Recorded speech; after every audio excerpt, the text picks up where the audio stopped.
no me expulses. Eso es una clara manifestación de la autonomía, de la fuerza, de la energía que tiene ese nuevo ser vivo. Bien, además, la falta de, digamos, la falta de autonomía que pueden tener los niños al nacer no es más que un problema, es un precio que hemos pagado por ser hombres, por estar en posición vertical. Al ponerse en posición vertical el hombre se obliga a cortar la duración del embarazo porque la propia ley de la gravedad hace que se tienda a bajar.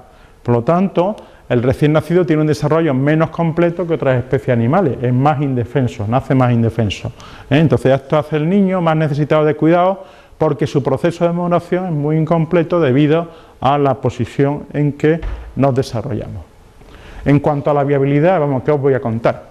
Es decir, hace 40 años un niño era viable, un feto era viable alrededor de la semana 30. Hoy puede serlo 10 semanas menos. 10 semanas son 2 meses y medio. Es decir, que prácticamente podemos decir que en cuarto, quinto mes de embarazo el feto ya puede ser viable. Y sobran indicios para pensar que en breve pueda ser viable un feto de 12 o 15 semanas. Es decir, los avances científicos en neonatología hacen que podamos estar hablando de 12 o 15 semanas que os recuerdo que es el tiempo donde nuestra ley de reproducción, entre comillas, nuestra ley del aborto, autoriza al aborto libre. ¿Vale? Es decir, un feto, un ser vivo que puede ser viable científicamente, su madre, en este país, tiene derecho a eliminarlo. Bien, otra cosa que hablamos, o que se habla por ahí, es legalizar no es aprobar. Hombre, nosotros legalizamos, hacemos una ley, pero eso no quiere decir que no aceptemos que el aborto sea malo. Sin embargo, es decir, dice, la ley civil no tiene por qué coincidir con la ley moral. La ley de aborto no intenta promover aborto, sino regular su práctica sanitaria fiable. Es que no podemos consentir los abortos clandestinos. Nosotros ya sabemos que el aborto es un drama, pero con la ley no estamos promoviendo aborto. Pero la realidad es que, bueno, dice, la ley ha de procurar el remedio para una situación sin entrar en implicaciones éticas. Hay que dar seguridad jurídica a las mujeres para que ninguna que aborte vaya a la cárcel. ¿Vale? En realidad, los abortistas confunden realidad con una situación de hecho. Es cierto que la legalización no convierte la acción criminal en buena, pero confunden un hecho. Los campos de concentración son un hecho, pero no por eso es un derecho. Existe una confusión. Si el campo de concentración es malo, lo que hay que hacer es cerrarlo, eliminarlo, evitar que aparezcan. No por el hecho de que existan, los vamos a legalizar. Como es una realidad, como es un hecho, legalicémoslo. El asesinato, el robo, son hechos. Pero porque exista el robo, porque exista el asesinato, no tenemos por qué legalizarlo, sino como es algo objetivamente malo, tendremos que intentar generar leyes que lo prevengan y lo disminuyan. Sin embargo, con el aborto se hace justo lo contrario, ¿no? La ley debería tender a disminuir el aborto, que es un mal, sin embargo las estadísticas son claras, muestran que en la práctica la despenalización o la legalización han implicado siempre un aumento de los abortos.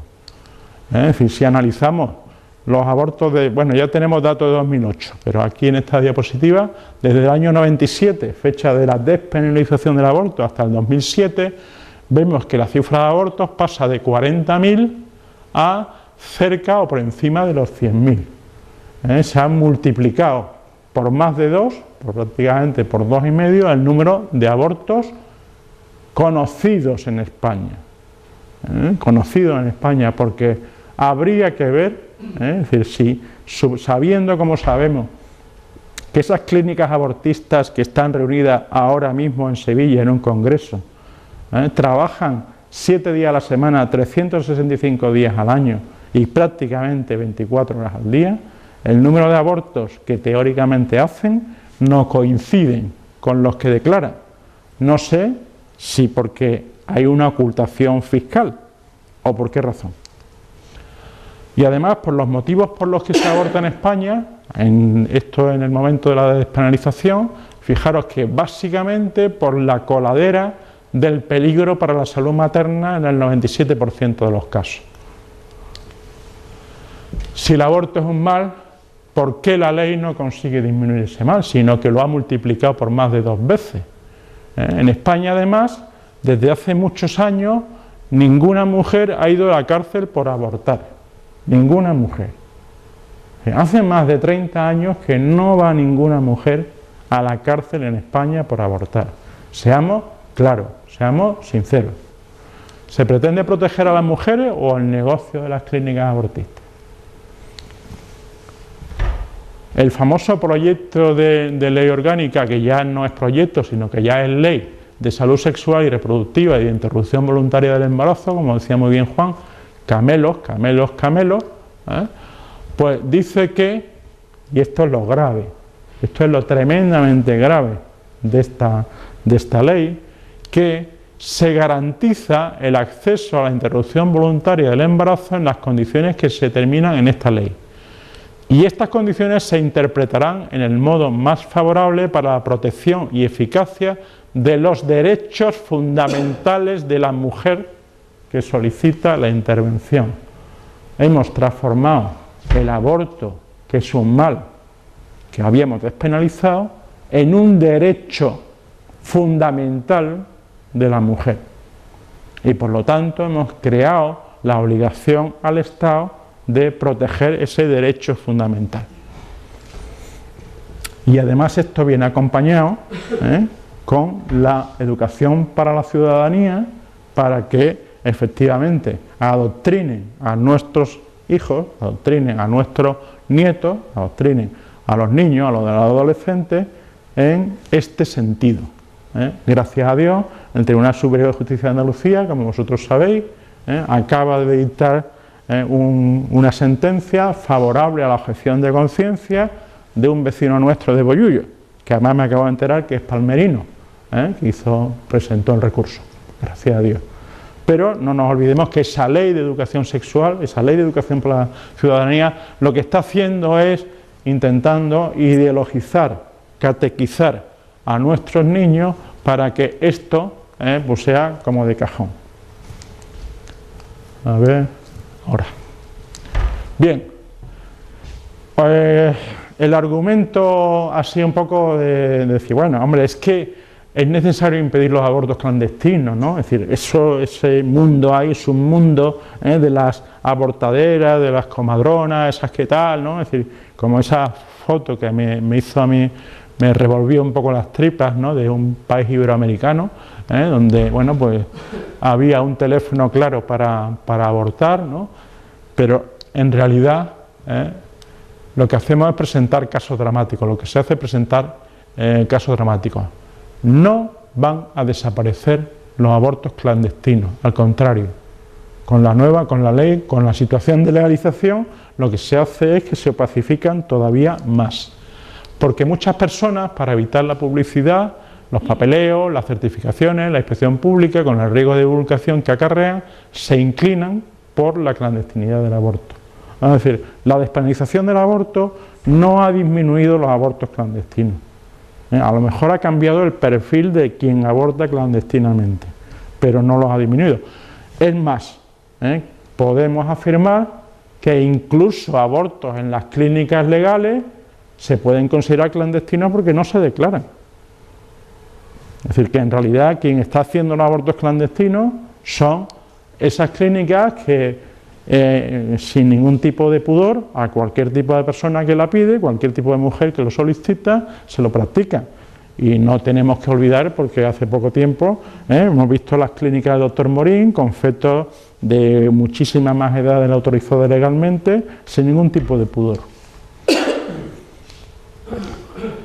Hombre, otro del argumento socioeconómico, ¿no? Hombre, es injusto que solo puedan abortar los ricos. Es que aquí hay una discriminación. Podrías vivir pero como quizás te falte cariño, medios de vida, etcétera, te mato. Hombre, el aborto permitido no va a nivelar la diferencia económica que existe en la sociedad, sino que en realidad va a extender un mal y va a agravar las conciencias de las madres con una acción que ellas mismas, por su instinto materno, reconocen como injusta. Lo que se debe buscar no es facilitar tal acción, sino asistir en los momentos difíciles a las madres, evitándoles que sean víctimas de su debilidad. Es decir, para justificar el que no pueden hacer por medios por problemas económicos, no se puede abortar, no se puede facilitar el aborto. Lo que hay que hacer es apoyar a las madres, a las embarazadas en esa situación, apoyar con servicios sociales, apoyar con recursos sociales, apoyar con residencias, con albergues, con apoyo económico, etcétera, etcétera. Es decir, darle ese apoyo para ayudarles a que sigan con su embarazo. Con la legalización del aborto, además, lo que se pretende es que cada uno de nosotros pague el aborto. Es decir, que nosotros, que incluso estamos en contra del aborto, tengamos que financiar con nuestros impuestos, puesto que es un derecho fundamental de la mujer, tengamos que financiar esos abortos, aunque lo rechacemos por razones científicas o por razones morales. Por lo tanto, lo que hay que hacer, como decíamos, es apoyar instituciones como Remadre, que se están partiendo ahí la cara para apoyar a estas madres, ¿no? No olvidemos el negocio del aborto. El aborto mueve 50 millones de euros al año, es decir, que es un tremendo negocio y un gran lobby de presión. Y en relación con los síntomas, con el síndrome posaborto, que es otro de los silenciados, podríamos decir que 30.000 mujeres en España en 2006 habrían tenido malestar psíquico o físico después del aborto. 22.000 mujeres habrían tomado la decisión sintiéndose confusas. 6.000 mujeres podrían declarar que incluso ahora me siento mal por haber tomado esa decisión. 25.000 habrían sentido que abortar era una experiencia física muy o bastante dolorosa. Pero es que puede estar en peligro la salud de la madre, ¿no es verdad? Eso lo entendemos todo. Hay que decidir entre la madre o el hijo. Hombre, entre la madre y el hijo, hombre, la madre siempre, ¿no? Pero ese llamado aborto terapéutico, porque el embarazo puede poner en peligro grave la salud física o psíquica de la madre, supone el 96% de los abortos que se hacen en España, fundamentalmente por causas psíquicas. Pero en realidad los motivos físicos ahora mismo son más imaginarios que reales. Son rarísimos los casos en que existe peligro de muerte o agravamiento del estado de la madre durante el embarazo. ¿Sí? Hay embarazo en pacientes con insuficiencia cardíaca, hay embarazo con trasplantadas renales, hay embarazos con trasplantados hepáticos, hay embarazos en mujeres con cáncer. Y siguen adelante sin agravar el estado de la madre, sin poner en peligro la salud de la madre. Excepcionalmente puede darse, pero ahora mismo eso es más imaginario que real. En cuanto a la salud psíquica, la alteración de la salud psíquica, la alteración podría estar causada o bien porque el embarazo es no deseado y entonces se teme desde el comienzo del embarazo ese niño, o bien porque la gestación en sí misma produce un trastorno psicológico a la madre, el famoso depresión posparto, la aparición de enfermedad bipolar en el curso del embarazo, algunas depresiones, etcétera. Eso es verdad. Pero en el caso de que el niño no sea deseado, la pérdida de serenidad psicológica podría servir como argumento para quitar de la existencia a toda cosa, a todo hombre, a toda mujer que alterase a otro. Juan, me pones nervioso, pues entonces la solución es que te mato, porque me pone nervioso, me está alterando, me está creando un grave peligro a mi salud psíquica, ¿no?